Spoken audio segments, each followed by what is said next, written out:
Per la quarta e ultima batteria stanno per scendere in acqua Francesco Salvalaggio in corsia 1, Gabriele Porta in 2, Nicolas Bottoli 3, Alessandro Giangreco in 4, Valerio Salzano in 5, Ionut Gorgos in 6, Edoardo Zauli in 7, Isacco Danieli in corsia 8.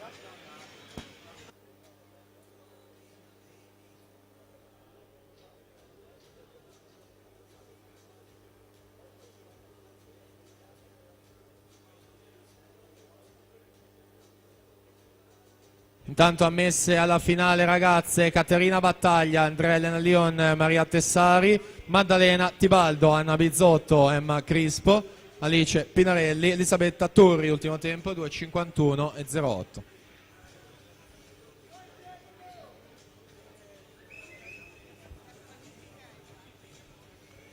Attenzione, c'è una squalifica relativa alla seconda batteria, atleta in corsia numero 6, Stefano Andolfatto Acquapolis, è stato squalificato per falsa partenza.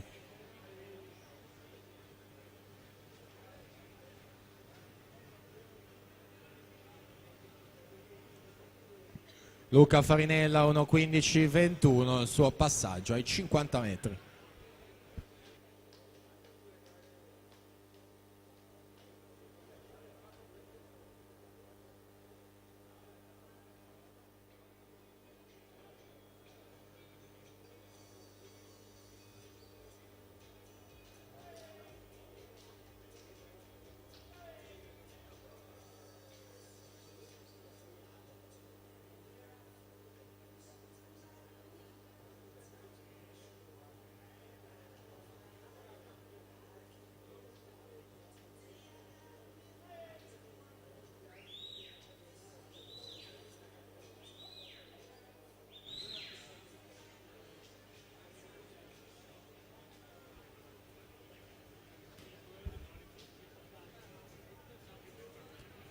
Sempre Farinella per il Gymnasium Pordenone a condurre su Giulio Giuni e Giovanni Furlan in seconda e terza posizione.